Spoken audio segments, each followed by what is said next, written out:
Olá pessoal, bem-vindo a mais um Persona Livre. Estamos aqui hoje com um convidado especial, né? Pelo menos para nós aqui. Tenho certeza que vai ser para todos vocês também, para você que vai estar assistindo aí o programa, que é uma pessoa já que está no nosso meio aqui já há algum tempo, né? Com uns 60 e poucos anos, não lembro, não vou falar a idade dele, porque de repente ele não quer que fale, né? Mas é uma pessoa muito querida aqui de todos nós, e já conheço ele já há algum tempo, uns 20 anos ou mais, né? E ele está aqui para contar a história dele, né? O nome dele, nada mais, nada menos que o Dermerval Francisco dos Santos, ou mais conhecido como Dema. Então, é ele que está aqui com a gente hoje, ele vai contar a sua história, vai contar para nós um pouco da sua vida, da sua trajetória profissional, pessoal, o que ele quiser falar. E tenho certeza que vocês vão gostar dessa entrevista. Dema, seja bem-vindo aqui hoje ao nosso canal Persona Livre.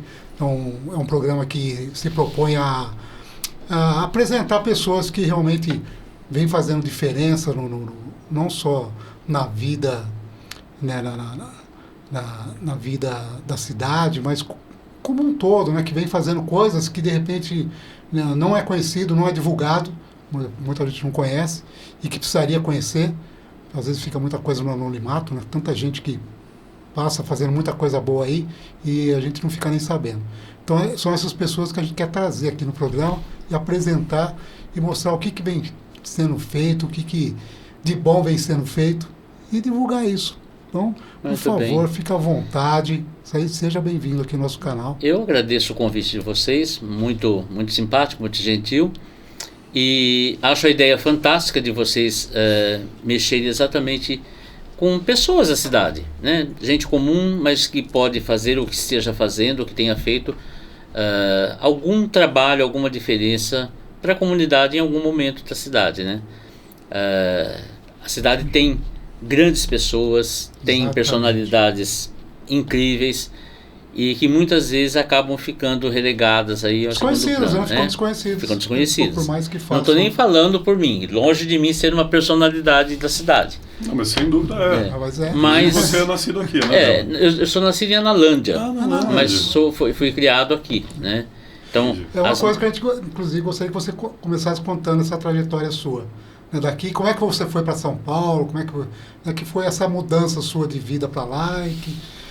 Por que você foi embora, afinal de contas? Eu acho que a migração é uma coisa natural quando você tem 18, 20 anos, né? Eu tinha um pouquinho mais. Você vai buscar novos caminhos, sejam eles profissionais, pessoais, enfim. E comigo não foi diferente, acabei indo para lá também, para São Paulo, né? Não sem antes aqui em São Carlos conhecer e trabalhar e ser aluno de pessoas que marcaram a comunidade, como o professor José Sidney Leandro, que foi um baluarte aí da cultura local, no sentido de teatro, uma personalidade realmente incansável, que dava aula em escolas públicas, né? Como diria na época em que a escola pública era risonha e franca, outros tempos, né? Já foi muito boa no passado. Já foi muito boa. Aliás, a escola pública era melhor que a escola particular. Sim, era assim? Era. Olha só. Você tinha professores de fato comprometidos, você aprendia história, você aprendia, enfim, de tudo, né? Professores com amor à profissão, né? Com amor à profissão. Inclusive, há poucos dias, em agosto agora, a cidade perdeu uma grande mestra, que foi a professora Vani Genovez. Falando de nome, talvez quem não tenha sido aluno da Vani não vá se recordar dela. Mas foi uma escritora também, era uma professora de história.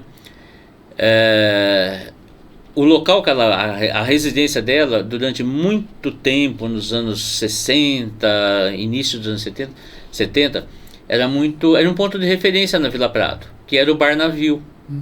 Então ela morava ali em cima do Bar Navio, era o prédio de propriedade da família, ela morava ali em cima e tal. Faleceu recentemente aos 91 anos.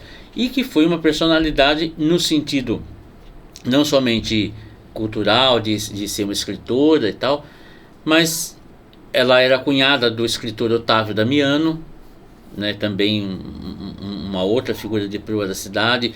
Talvez tenha sido um dos primeiros cronistas da cidade, no sentido de história, de fazer história, de documentar a história da cidade. Que legal. Né?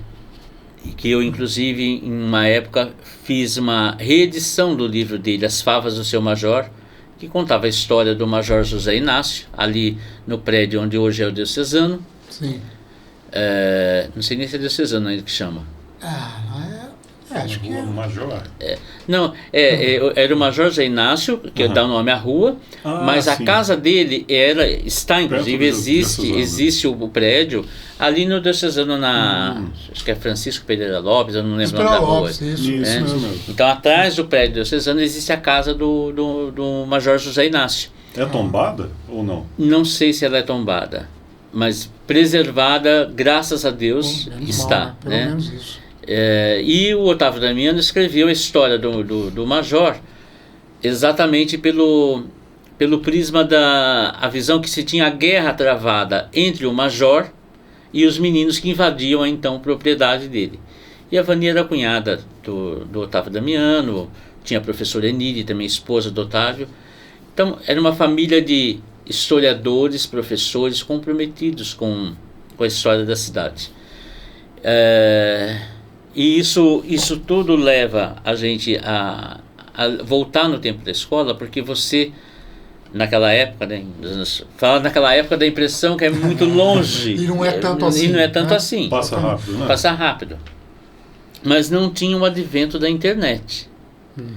O advento da internet, ele trouxe a rapidez para o mundo, ele trouxe uma série de benefícios, mas em contrapartida ele tirou muitas coisas boas, né? Então, assim, aprendi a se respeitar o professor tinha aquele comprometimento de ter o conhecimento.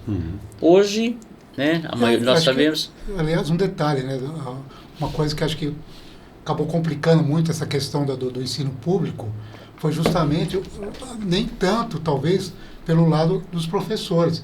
Mas hoje não existe mais o respeito com os professores. Os alunos não respeitam o professor. Né? Aliás, hoje inverteu-se.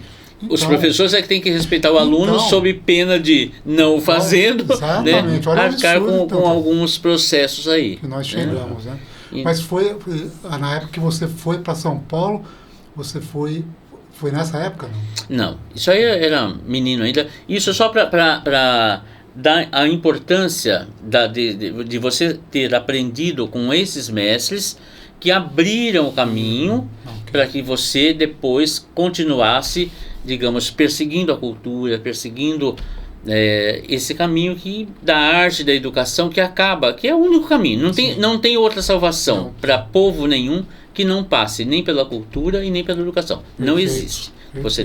Se você quer um povo que vá para frente no sentido literal da palavra, tem que passar pela cultura e pela educação. E aqui em São Carlos, né, hoje é um celeiro de mestres, né, há poucos dias aqui a USP recebeu 2 prêmios Nobel, né, para os alunos.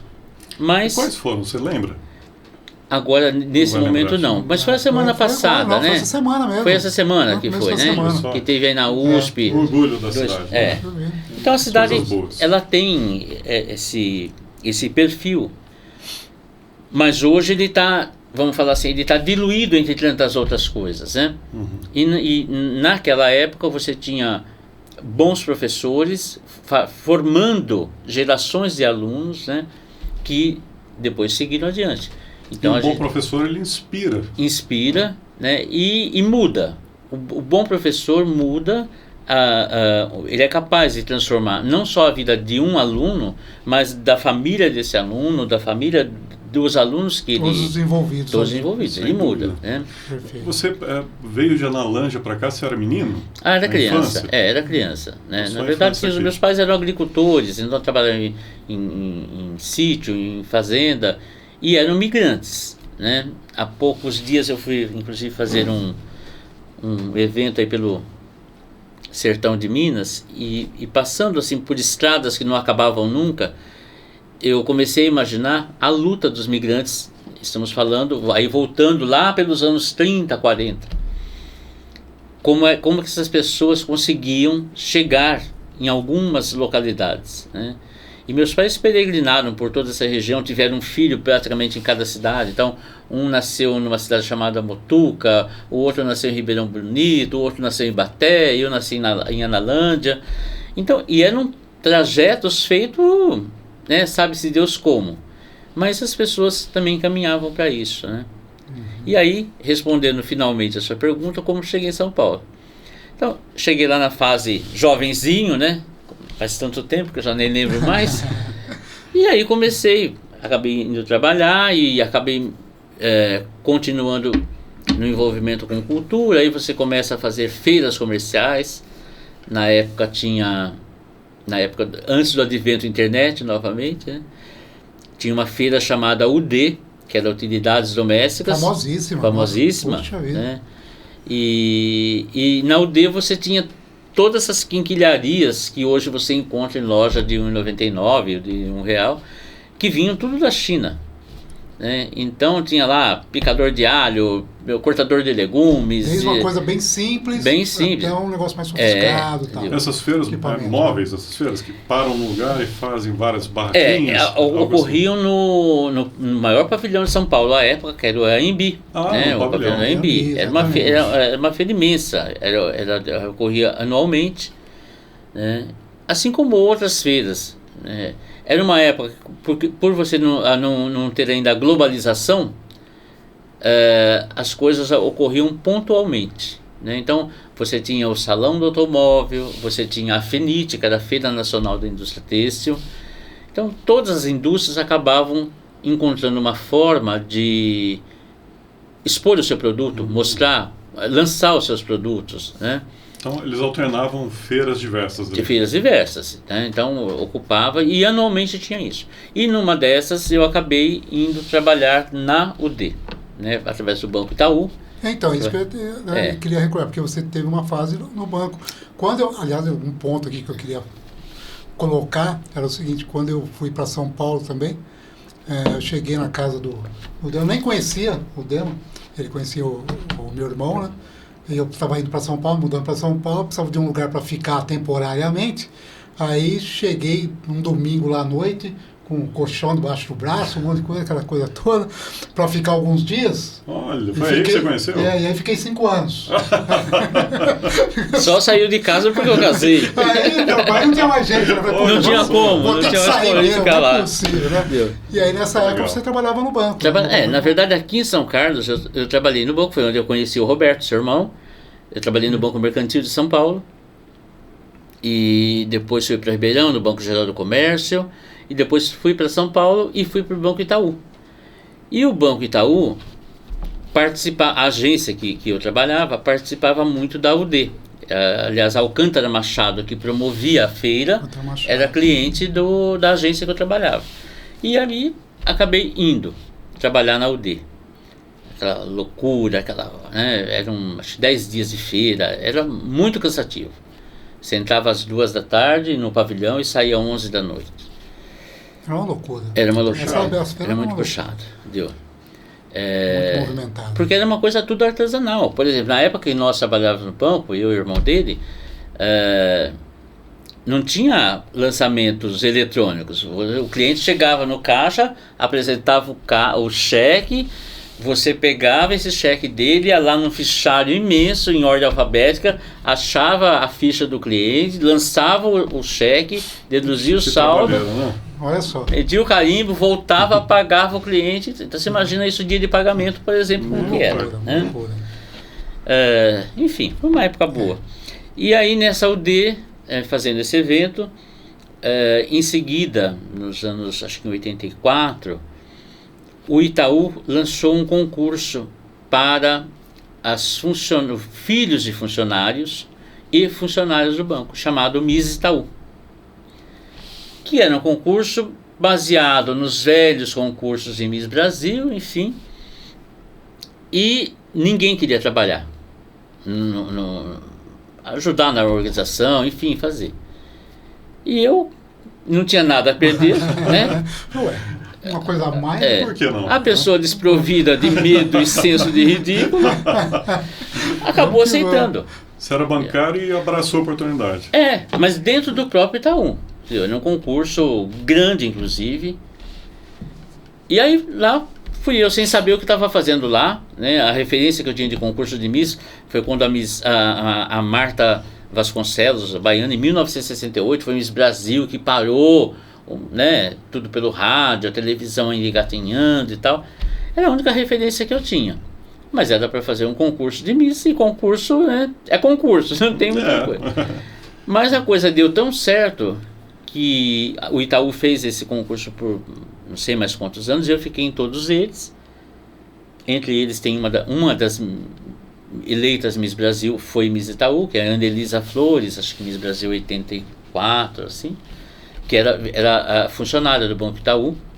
Então era um concurso que vinha bastante gente mesmo. Era um concurso sério, era um concurso bem... Eu lembrava que você tinha feito alguma coisa com relação a isso, mas não lembrava qual que era o concurso. Começou, a minha ligação com esses concursos começou exatamente no Miss Itaú, que foi no susto, né? Porque assim, o próprio banco era uma ação de marketing, mas um marketing social que era voltado para funcionárias e filhos de funcionários. Não aceitava candidatas de fora. Né? Interno de todas as agências. De todas as agências do Brasil todo. Então vinham as meninas aí, ficavam com a gente lá. E eu estava na organização desse concurso, volto a dizer, né, na mais pura inocência, sem noção nem de nada. Mas você foi na curiosidade? Fui na curiosidade, mas é porque eu tinha ido muito bem na UD, né? Você desenvolveu bem fazendo a UD, acabei me destacando fazendo ali, trabalhando na UD, na verdade. E aí, no ano seguinte, surgiu essa possibilidade, o banco ia lançar, e começou a buscar dentro das agências algum candidato que pudesse meio que assim, olha, vai integrar a equipe, né, para poder fazer isso. E lá fui eu, né, pessoal, quando você não tem nada a perder, tudo é lucro, né, e fui. Claro que eles ofereciam um bom benefício extra, além do salário e tal. Então eu tinha duas atrações aí, né, a atração que você acabava sendo visto pela diretoria do banco, e ao mesmo tempo tinha um incentivo financeiro, que era aquilo que a gente buscava, né? Você sai de uma cidade do interior, vai morar em São Paulo, você fica sempre apreensivo, né? Com a vida financeira, inclusive. Lógico. E aí eu comecei nisso, e passou alguns anos depois, um cliente da agência me chamou para trabalhar com ele, era uma empresa de eventos, e aí não parei mais. Então quer dizer que você trabalhou por muitos anos em agência bancária, e depois, por causa desse evento do Itaú, você entrou nesse ramo no ramo de eventos. Né? Começou, o ramo de eventos surgiu na minha vida pelo Itaú. Olha. Entendeu? E aí não parei mais, estou em eventos até hoje, fazendo outras áreas. Né? Mas ao mesmo tempo eu lembro que você trabalhava com uma revista de móveis, não era? Sim, então. Foi nessa revista. Essa revista, o editor dessa revista, chamado Jornal do Moveleiro, que aí era uma revista técnica. Isso. Completamente técnica. E aí lá fui eu trabalhar nessa empresa de eventos também, de mídia, né, de comunicação. E lá fiquei também fazendo a parte administrativa, e aí você envereda também pelo caminho de reportagem, pelo caminho de matéria, e vai. E os eventos acabaram aparecendo na minha vida. E parece que você tem uma vocação especial para escrever, eu ouvi dizer. Aí eu volto a falar, quando você tem a sorte de ter bons professores na infância, e também, no meu caso, eu tive bons mestres fora da sala de aula, né? Acho que eu já falei isso aqui no início. Eu venho de uma família que os meus pais eram analfabetos, né? Não sabiam nem ler e nem escrever.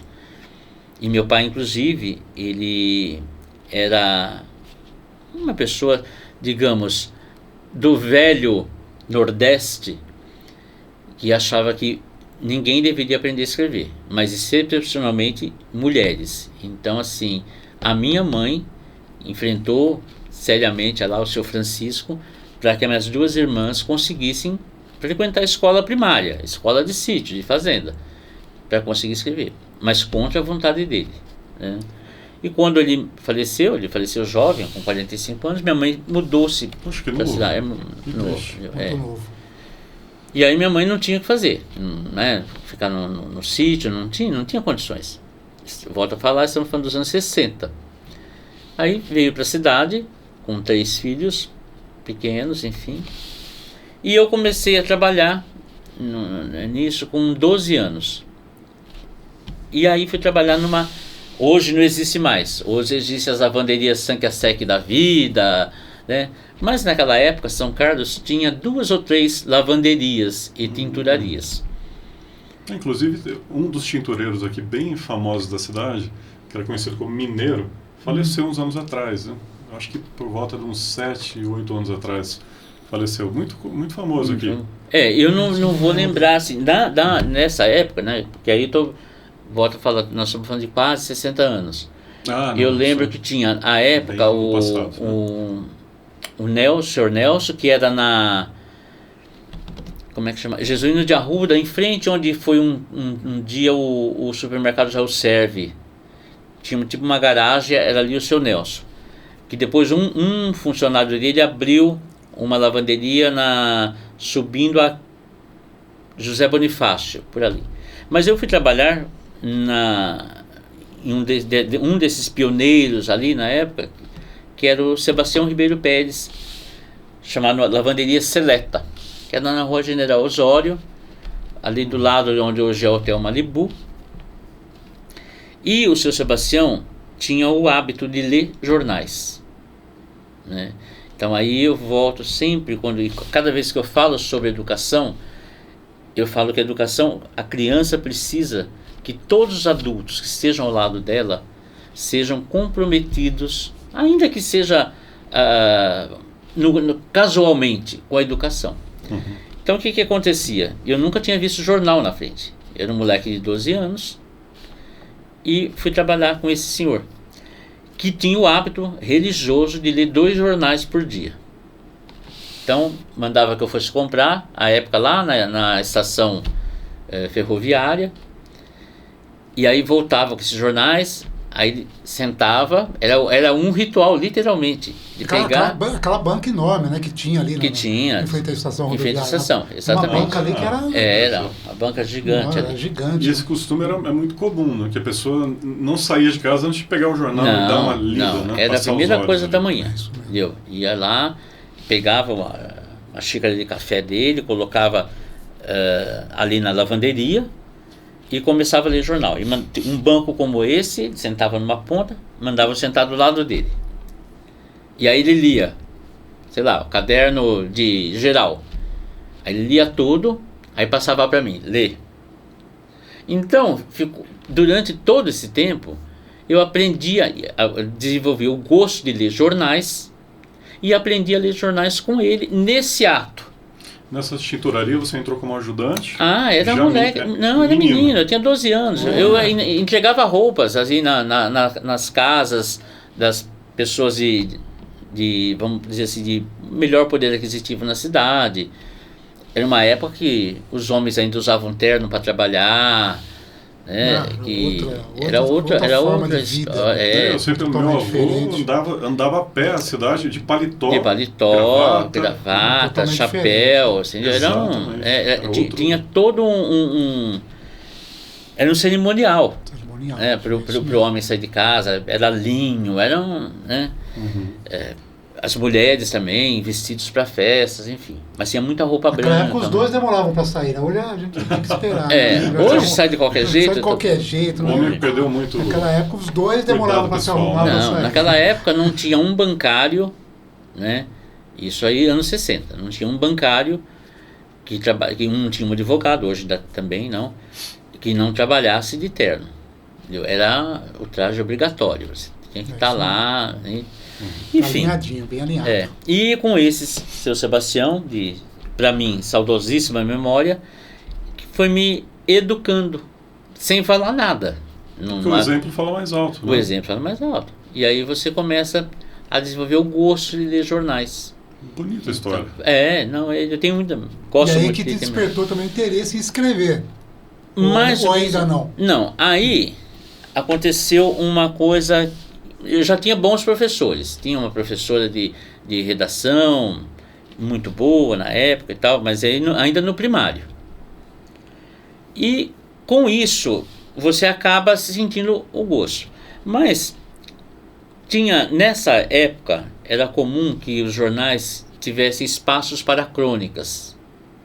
Hoje, os poucos jornais que existem não tem mais cronista. Há pouco tempo até vi um comentário, eu acho que do Mário Prata, falando exatamente sobre isso. Não é que acabaram os cronistas, acabaram com os cronistas, né? Não tem espaço. E aí teve um jornalista muito famoso nos anos 70 chamado Mário de Moraes.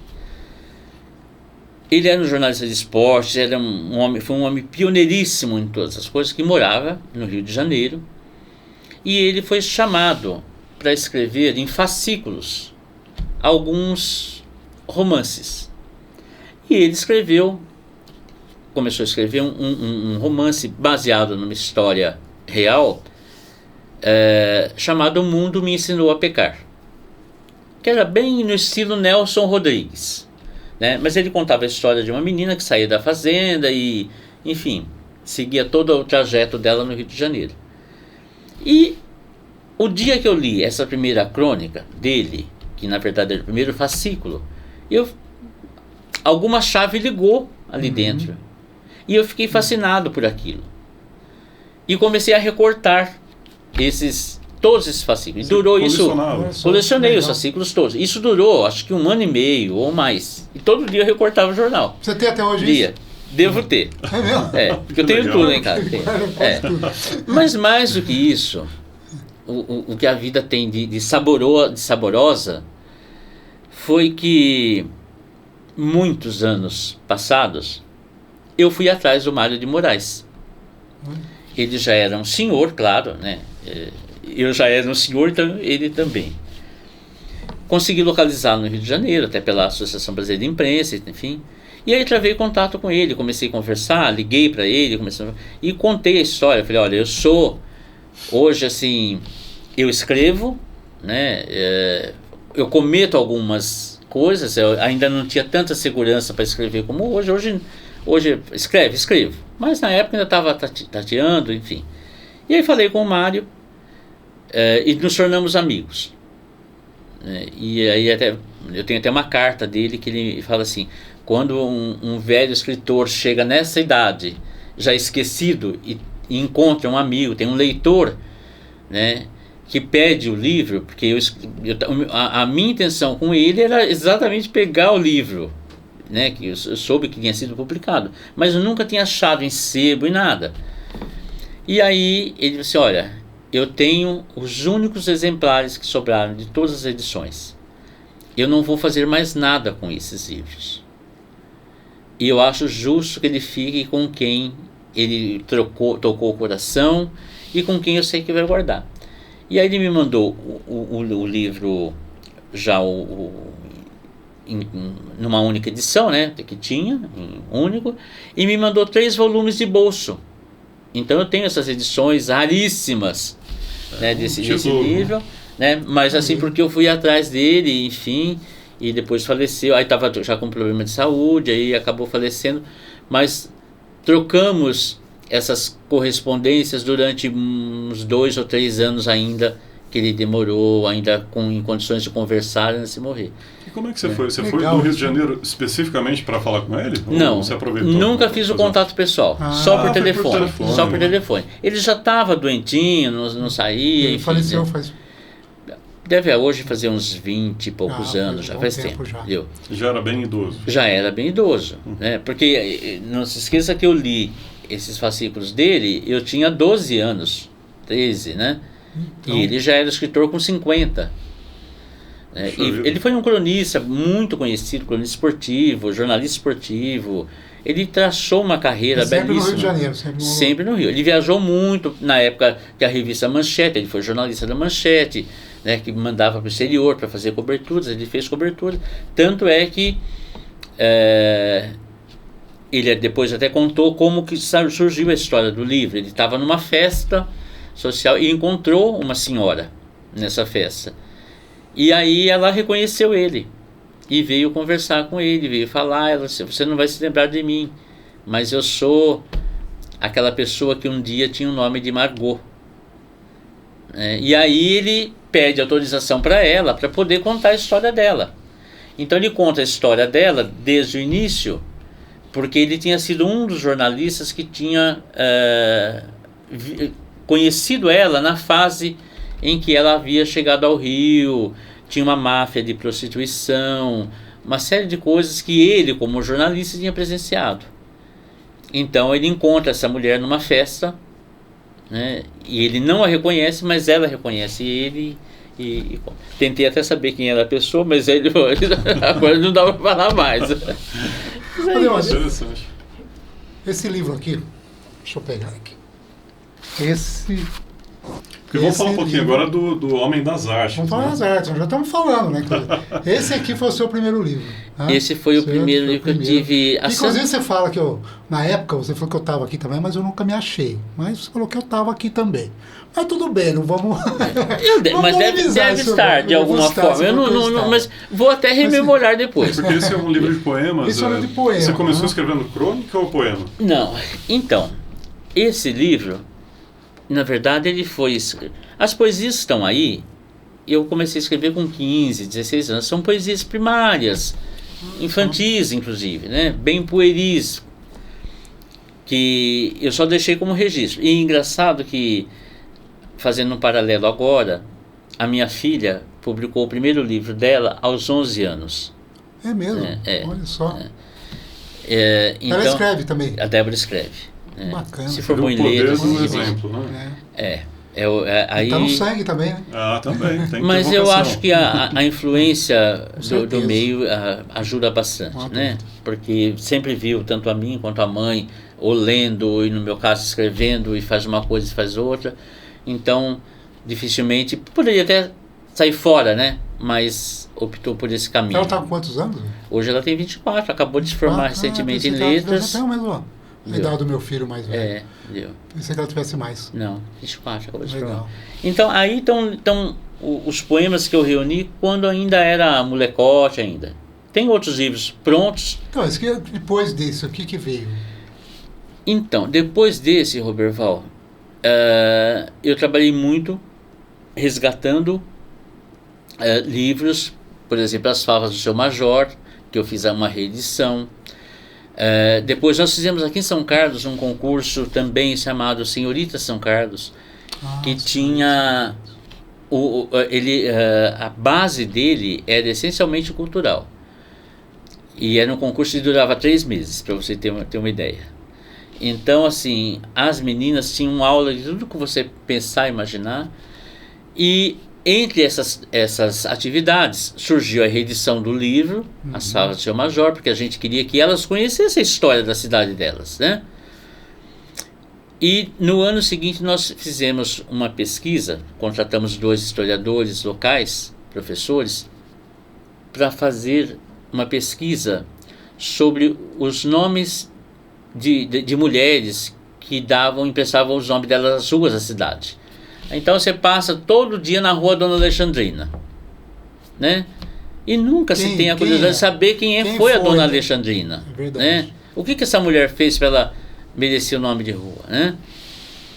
Então, e assim, várias outras mulheres. Mas, por favor, conta se você souber. Eu acho que é uma curiosidade interessante. A Dona Alexandrina? A Dona Alexandrina foi uma grande latifundiária, na verdade, e foi na casa dela funcionou o primeiro asilo da cidade. Olha. Né? Ela começou a acolher as pessoas. Numa época que já tinha um asilo municipal? Não, o Dona Maria Jacinta ele veio depois. Né? Então, Dona Alexandrina Alckmin, que não guarda parentesco com o governador, mas foi uma benfeitora da cidade nesse sentido. Ela começou a acolher, começou a ver as necessidades das pessoas e abriu a casa para receber pessoas que necessitavam, né? Fez doação de terras. Então ela construiu também foi uma das pioneiras, né? Numa época em que a mulher não tinha voz, lá estava a Dona Alexandrina, né? Que belo exemplo, eu nunca tinha ouvido falar.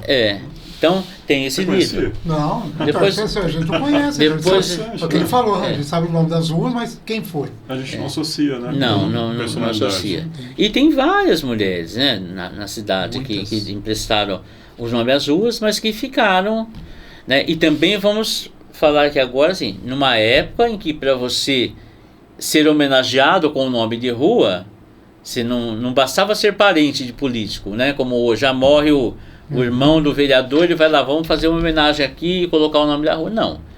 Eram pessoas de relevo mesmo na sociedade, tiveram importância na vida, né? Da cidade. Foram educadores, transformaram vidas, transformaram pessoas, transformaram a comunidade. Exatamente. Então, fizemos esse livro aí, né, um trabalho de pesquisa histórica sobre os nomes, as mulheres que deram os nomes às ruas de São Carlos. Como se chama esse livro? São Carlos, a cidade e suas mulheres. Que interessante. A biblioteca municipal tem esses livros todos lá. A gente fez uma doação para eles. Né? Interessante, para quem está assistindo e tiver curiosidade, vai na biblioteca, porque é um hábito que está se perdendo também. Também. Viu?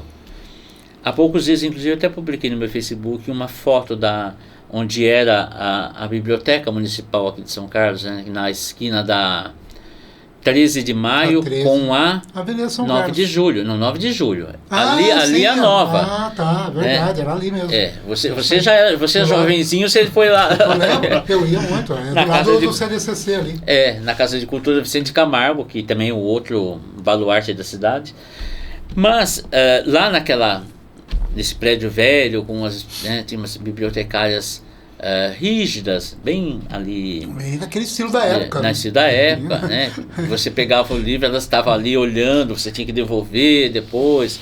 Mas ali também passei boa parte da minha infância ali, pré-adolescência, lendo. Então foram essas pessoas ali que vai moldando o cidadão, né? E aí tem esse livro. Então, depois disso, teve mais... aí fui pelo caminho das revistas também. Eu sou editor da revista Ponto Jovem. Então, isso que eu queria que você falasse um pouquinho também dessa revista. Ponto Jovem. Então, a revista Ponto Jovem, né? Que eu sou editor, ela tem 10 anos.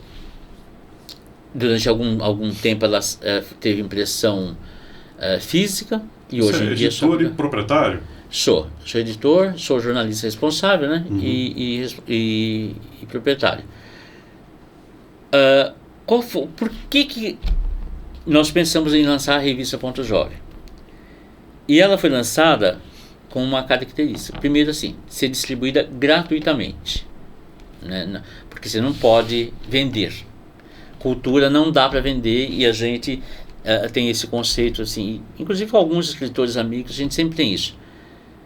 Escrever um livro, faz a doação, porque se você quiser vender, ele não vai chegar em quem ele tem que chegar, porque as pessoas muitas vezes, né, nós estamos falando de um país com dimensões continentais que não chega muita coisa, e os recursos são escassos, tem recursos. Então, durante 3 anos, a revista Ponto Jovem ela foi distribuída em bibliotecas de todo o Brasil e em colégios, principalmente de regiões do Norte e Nordeste, onde o acesso à cultura era mais difícil. Temos aí até cartas, documentos, mensagens de professores, de pais de filhos, comentando o impacto da revista sobre eles, né? Então, para bancar essa revista é através de patrocinadores. De patrocínio que dificilmente você...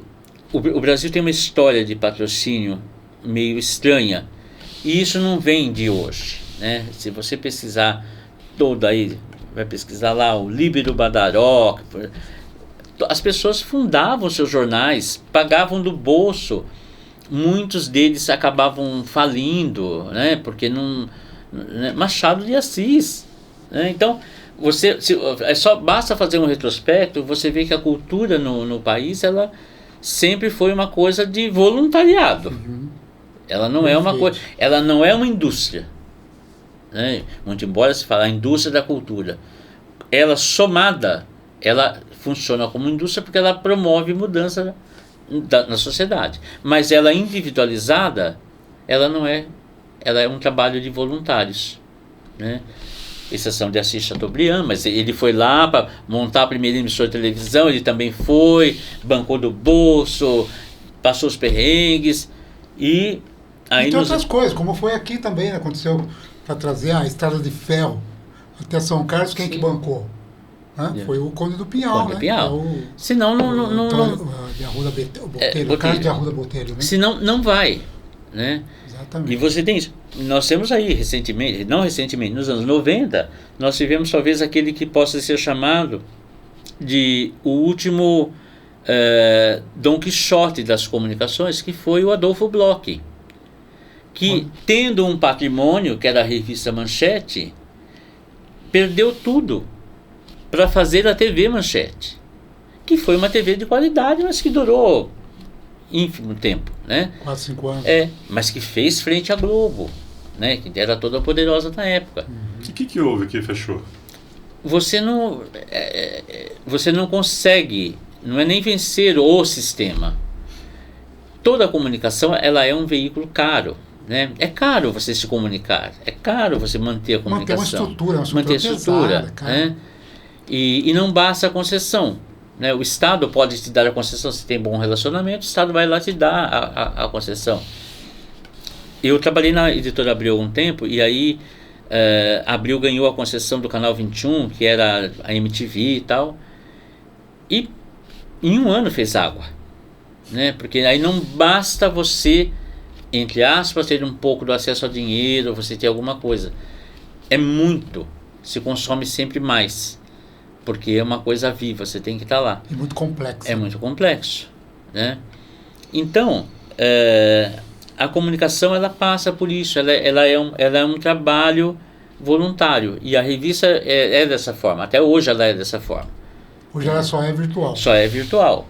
Por quê? Porque não existe, vou montar uma equipe comercial. Não, as pessoas querem vender, desculpe os aficionados que gostem de funk, de rap, as pessoas querem vender isso, querem investir nisso. Quando você vai oferecer uma cultura de qualidade, né? Ou seja, você pega uma revista, tem lá poesia, tem lá um assunto que vai ser educativo, tem um assunto científico, tem uma crônica tem bacana, uma crônica, né? tem a história de uma pessoa comum. Aí não tem patrocínio. Você não tem patrocínio, você vai lutar contra os leões, entendeu? Você vai lutar contra os leões. E aí, né, se você quiser fazer o que você quer fazer, você tem que bancar os seus custos, que é meio que eu sempre fiz. Você acaba sendo um produtor independente, né? Você distribui a cultura do jeito que você pode, sem esperar, você faz por prazer. Exatamente. Né? Então, mas aí você distribui essa revista por e-mail? Como é que você faz para poder mandar? Hoje a pessoa entra lá no portal da revista. Você divulga, vai a divulgação. Tá lá. Você faz a divulgação dela. Continua tendo a divulgação, mas ela tem um público já fiel, né? E aí nós temos, por sorte também, uma parceria com o portal Comunique-se, né? Esse portal ele reúne os principais veículos de mídias.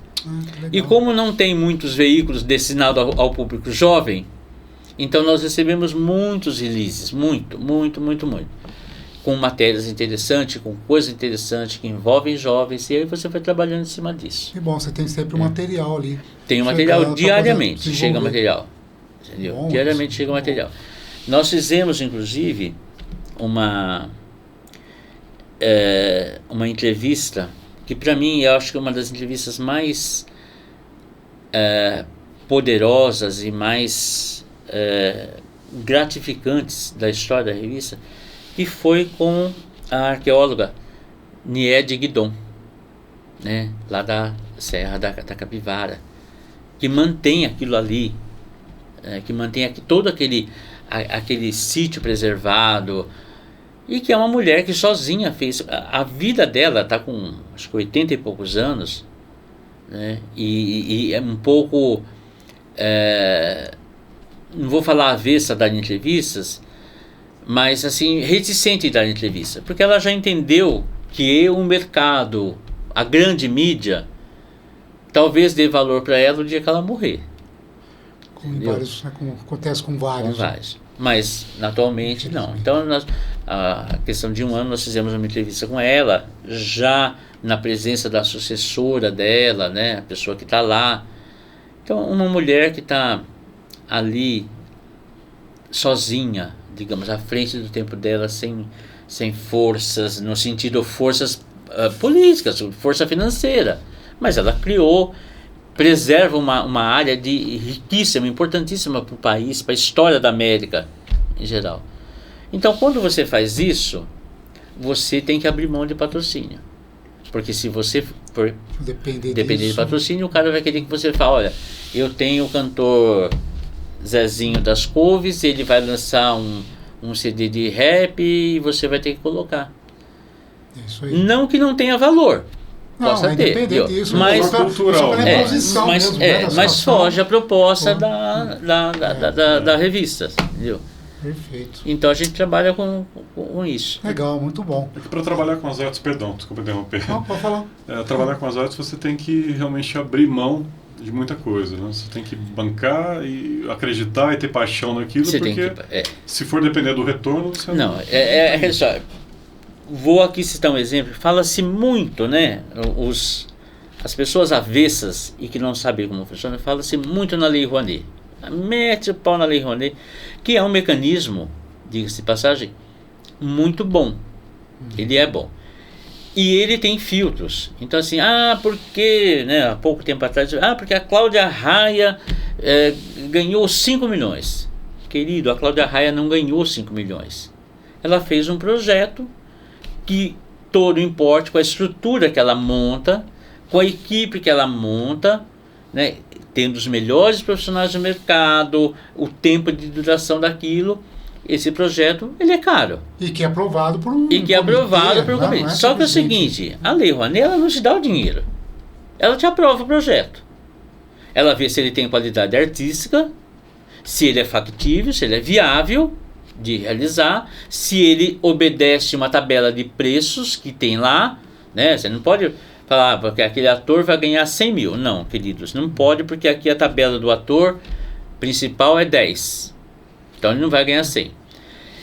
E aí, feito esse primeiro filtro, essa primeira peneira, você vai receber o ok, né? Foi aprovado.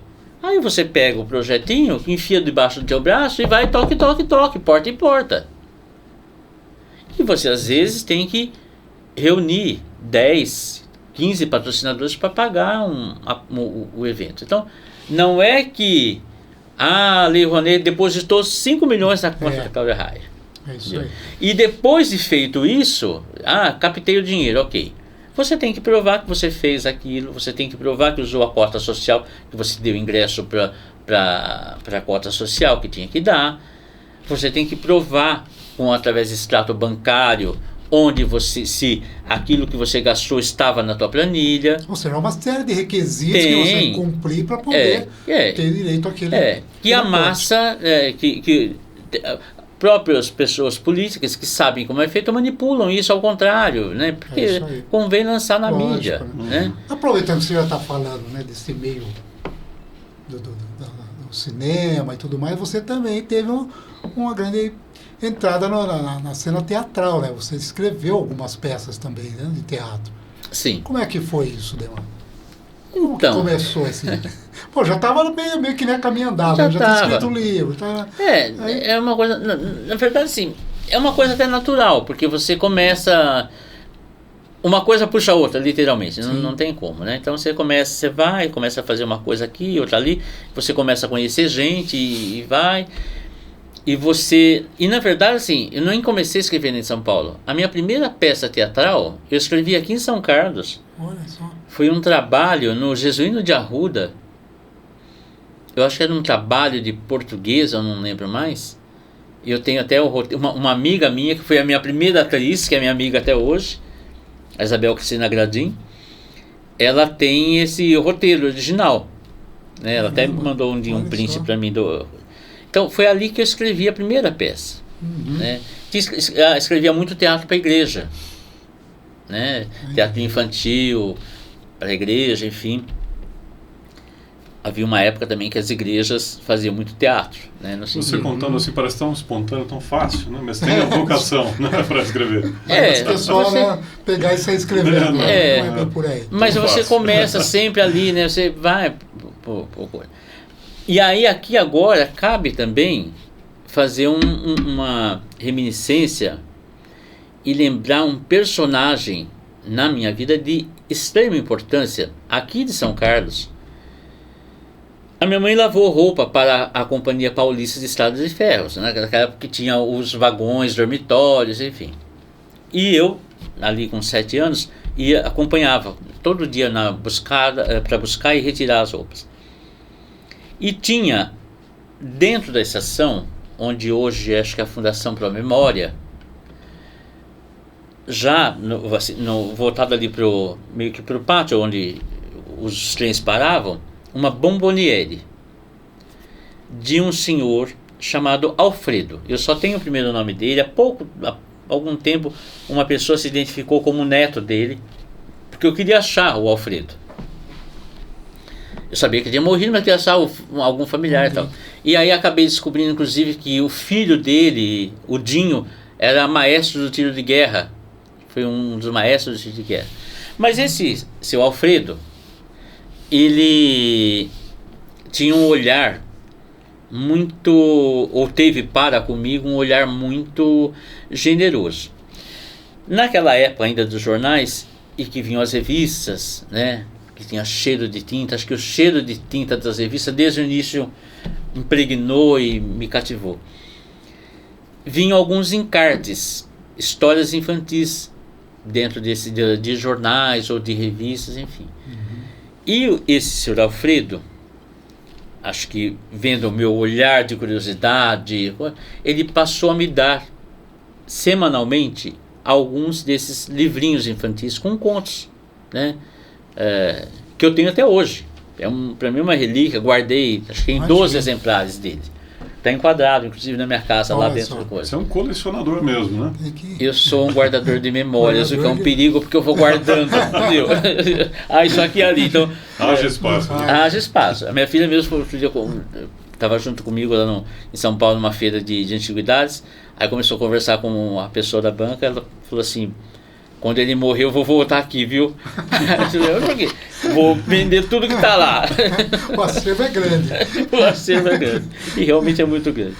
Então eu comecei a escrever. Então, assim, foi esse caminho, né? Começar a escrever peça para igreja, né?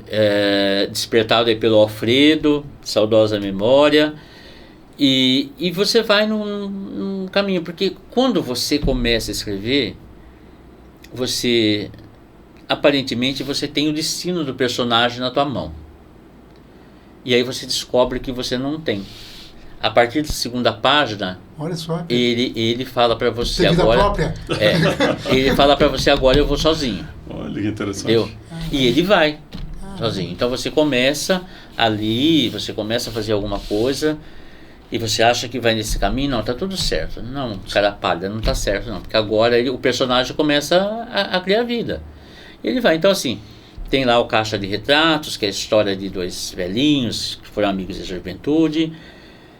Tem a história, que é talvez uma das minhas peças que eu acho que é mais fortes, Questão de Justiça, que é inspirado naquele caso horroroso do Índio Galdino. Talvez vocês não se lembrem, muita gente não se lembra. Não me lembro. Né?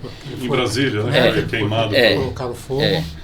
Quando o Índio Galdino ele foi internado e morreu, a mãe dele, e não vou recordar o nome dela agora, embora saiba, ela foi entrevistada pela TV Manchete, que fazia reportagens agora. E a dor dela era tanta que em determinada altura da entrevista, para o telejornal das 9 horas, ela falou assim: eu quero, quando saiu a sentença foi dada pela juíza Sandra de Santos Melo, mulher do então ministro do STF, Marco Aurélio Melo. E a doutora Sandra, quando deu a sentença, ela desqualificou o crime de homicídio doloso para homicídio culposo, né? E na sentença ela colocou que eles não tiveram a intenção de matar, que eles tiveram uma brincadeira. Que absurdo. Ela colocou isso na sentença. A mãe do Galdino, quando soube disso, ela disse: eu quero um juiz para eu tacar fogo também. Porque só se eu tacar fogo no juiz, ele vai entender entendeu? A dor dela. A dor dela. E aquilo me pegou assim no... Tanto é que eu, que vivo caçando encrenca, né? Imediatamente, naquela época não tinha, sei lá, não tinha WhatsApp, não tinha nada. Eu liguei, peguei o telefone do gabinete da doutora Sandra e mandei uma mensagem para ela. Porque o filho dela, acho que o mais novo, também contestou. Era um moleque, mas ele meio que contestou a ação, alguma coisa, né? E eu falei: olha, seu filho tem razão. Escrevi uma carta para ela: seu filho tem razão. Porque é isso, a justiça é isso. A justiça vê o que ela quer ver, ela não vê o que precisa ser visto. E, enfim, aí ele fez um processo, acabou. E sobre isso eu escrevi o Questão de Justiça, que é exatamente isso. É uma mãe que sequestra um juiz que libertou os assassinos do filho. Então é uma peça impactante. Depois tem uma outra peça chamada Playground, que é a história da minha mãe, né, mãe, que adota aos 80 anos. Não é que ela adotou. Na verdade, eu trouxe para casa um filho de uma amiga de trabalho, que a menina ia para a França e ia deixar os 3 filhos. Ela tinha 3 filhos. Um ia ficar com um dos pais, o outro ia ficar com alguém, que acabou ficando aqui em Brotas, e o outro ela ia deixar lá na comunidade. Acho que loucura isso, né? Aí eu falei: não pode fazer isso. O menino já tem muito sofrimento. Para ele já sofria. Tinha 6 anos. Aí eu falei: não, eu vou levar para casa da minha mãe, né? Porque eu sabia que lá em casa chegava e podia ficar, né? E trouxe. E uma mulher de 80 anos, minhas irmãs quase me trucidaram, né? Porque como é que você vai levar uma criança de 6 anos para uma mulher de 80 anos cuidar? Mas aquilo foi tão revigorante para ela que mudou a vida dela. E ela apegou-se nesse menino num amor tão grande que até, né, morreu com 106 anos, até praticamente antes de morrer ainda se lembrava dele, falava dele, né, se referia ao quarto como o quarto dele. Então eu escrevi, e um dia também vendo os dois brincando num playground, num balanço, ela e ele, sem que ninguém percebesse, porque eles estavam brincando sem que ninguém visse. E eu cheguei meio que de surpresa e vi os dois brincando ali, e pareciam que tinham a mesma idade.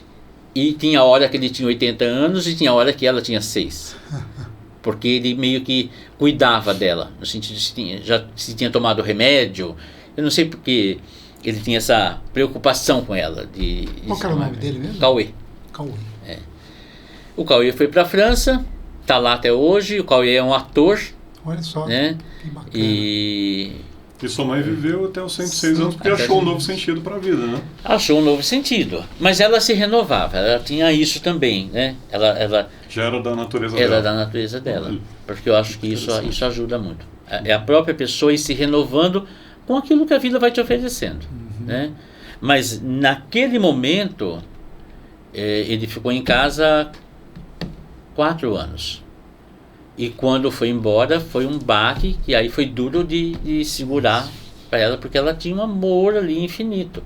Tanto é que a separação foi meio que assim, na surpresa, tanto para ele, né, que a mãe veio buscá-lo, tinha que vir buscar mesmo, e quanto para ela. Então os dois se afastaram sem saber que aquele afastamento era definitivo.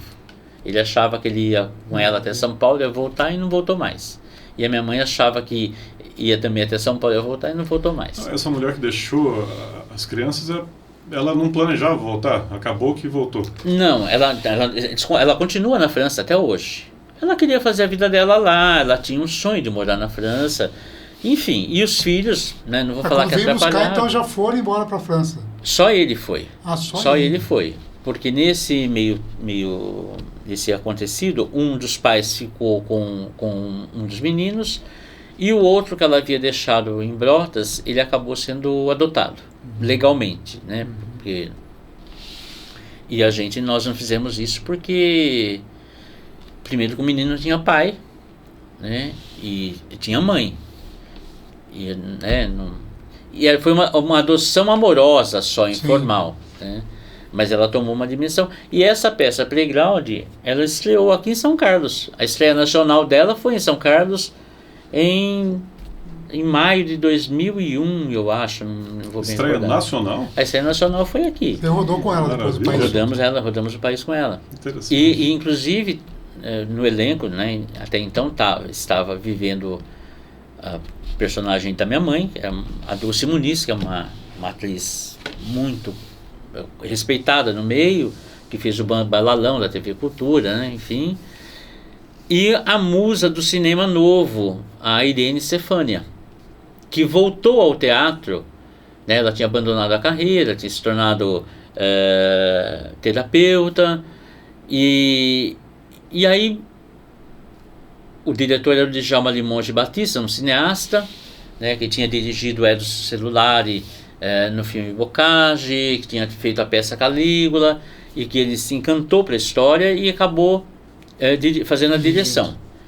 Então juntaram-se essas pessoas, o Djalma Limonge Batista, e aí fomos buscar a Irene Stefânia, que se encantou também pelo personagem, enfim, foi muito bom. Que bacana. Que E a mãe não? dele, ela com 106 anos ainda era lúcida, né? Era lúcida. Era uma pessoa assim que você sentava para privilégio, conversar. hein? Né? É que já o físico, o o corpo já físico não aguentou, né? acompanhava Assim, mais. não- Mas a cabeça dela, Até o final estava lúcido. Até o final. Sensacional. Que Até o final. privilégio, né? Até o final. então é Realmente assim, só morreu porque o coração não aguentava mais ele. Mas era uma pessoa que tomava, né, contrariando as estatísticas, 2 canecas de coca no almoço e 2 no jantar, religiosamente. Entendeu? Coca-Cola Não também oferecia existe, água, não adiantava oferecer água, oferecer outro refrigerante para ela, não, era coca, tinha que ser coca. E é uma delícia, duas, né? Uma duas coquinha canecas gelada. ou Não tem jeito, né? Coca-Cola até isso. Estamos fazendo até um merchan aqui para a Coca-Cola. É, Olha aí. era uma figura. Muito bom, Ademir, mas muito boa as suas histórias. Bom, a gente já esperava isso, né? Sim. Tem muita coisa boa para Não, contar. Tenho certeza que se a gente ficar aqui 2 horas, vai ter muita coisa Ah, para falar tem. pra gente. Deu. Né? Mas Não deixa vai- uma próxima. Exatamente, senão a gente vai ficar aqui mesmo. Rodrigo, só para né? terminar, uma coisa importante. Então, só fazendo uma linha do tempo. Você começou escrevendo poemas. Sim. Depois você escreveu crônicas. Depois peças de teatro para a igreja, pequenas peças. Ah, perfeito. Entendeu? Crônicas, ela sempre esteve no caminho, né? Até hoje eu escrevo crônica, tenho meio que um compromisso de escrever pelo menos uma crônica semanal, né? Então, e depois foram os poemas, aí foram as peças de teatro, aí foram os livros, né? Então, eu queria aproveitar e pedir para você dar um toque para o público, né? Que para quem está vendo isso e tiver curiosidade de conhecer mais o seu trabalho, como é que faz para ver? Então, algumas coisas estão aí tem o site da De Francisco, que é a minha empresa de eventos, lá tem algumas coisas. Qual que é o site? www.defrancisco.com.br. Lá tem algum material, deve ter material de festival, que a gente organiza também, esse jovem, que é o Festival de Cultura Jovem. E tem o site da revista, www.revista.jovem.com.br.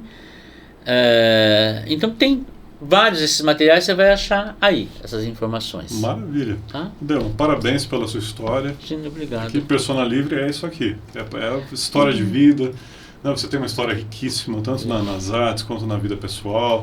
E é uma satisfação para a gente receber. E obrigado por compartilhar, né, toda essa história com o nosso público aqui.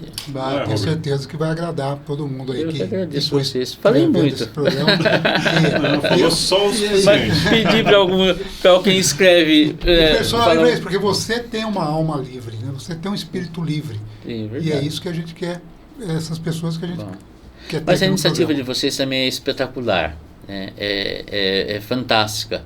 Eu espero e desejo vida longa a esse projeto de vocês. Obrigado. Eu sei que não é fácil, né? É uma luta inglória às vezes. Tudo que envolve né? cultura é isso tudo aí. que envolve cultura, né? Mas é assim, somos abnegados. A gente faz isso não é pela questão financeira, é realmente porque você tem algo a dizer e ele precisa ser dito, né? É isso. Então Exatamente. vamos. Tá? Não, obrigado mesmo por você ter vindo aí, viu? E quem sabe a gente faz uma outra edição aí mais pra frente. Estou à disposição. História não falta. História não falta. É isso aí, legal. Obrigado mesmo. Tá bom, obrigado a Bom, vocês, gente. obrigado, pessoal. Né? Fiquem sempre atentos aqui.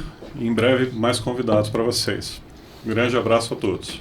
Gente, obrigado. Deminha, quiser dar um alô aí, um tchau pro pessoal? Não, agradeço aí a audiência de todo mundo. Um abraço para todos. E estamos aí. Até a próxima. Aí. Um abração a todos também e até a próxima.